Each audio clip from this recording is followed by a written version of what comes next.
Naglayas nga itong si Libby. Talagang umiral ang kanyang kamilditahan. Talagang nilayasan niya ang kanyang inainahan na si Charmaine.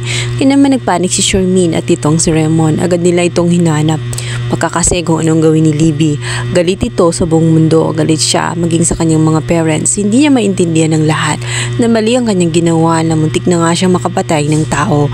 Hindi pa niya inako ang kanyang kasalanan. Sinabihan pa niya ito na nararapat lang umano ito kay Princess dahil sinira umano ni Princess ang kanyang buhay. Nagulat si Divina sa biglaang paglusob nga nitong si Charmaine maging itong si Raymond.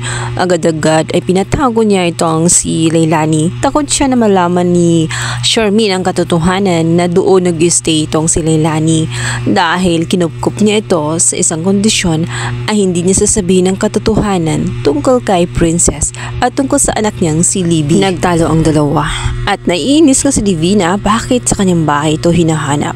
Alam naman ni Charmaine ang katotohanan kung bakit doon dahil nga sa sobrang close nila at maaring siya ang unang puntahan nito. Ngunit nagkakamali siya dahil hindi nila makita sa loob si Libby dahil hindi nga ito pumunta doon. Nagkabangayan pa ang dalawa at nagkukasyunan kung sino sa kanilang dalawa ang mas magaling na ina. Kaya naman napatanong tuloy itong si Charmaine kung ano ang kanyang alam sa pagiging ina. Hindi naman siya nang minsan nagkaroon ng anak.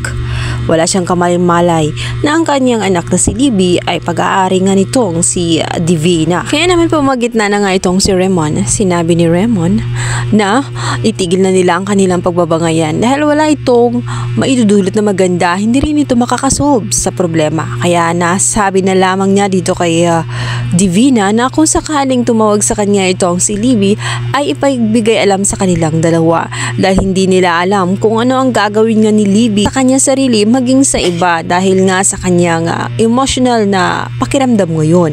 Kaya naman panik na panik nga ito ang si Divina.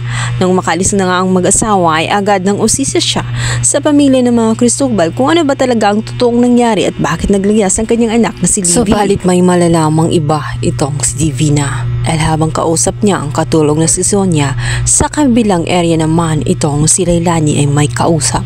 Dito na nga ay kausap niya sa kabilang linya itong si Mang Pascual kung saan namang problema din kay Princess dahil gusto na ngang malaman ang katotohanan dahil nga sa sinabi nga ni Once na minsan niyang narinig na magkausap si Leilani at itong si Mang Pascual kung saan pupuntahan nga daw nila ang totoong ina nito para lamang makapag-donate ng dugo dahil yun na lang ang tanging pag-asa. Kaya naman ang problema ng gusto itong si Mang Pascual dahil hindi tumitigil si Princess hanggat hindi malaman ang katotohanan kung nagsisinungaling ba ang kanyang tataytayan na si Mang Pascual o gumagawa lang ba ito ng kwento.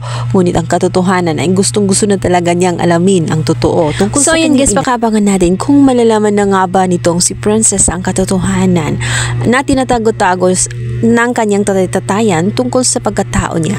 Abangan! Please subscribe guys. Thank you!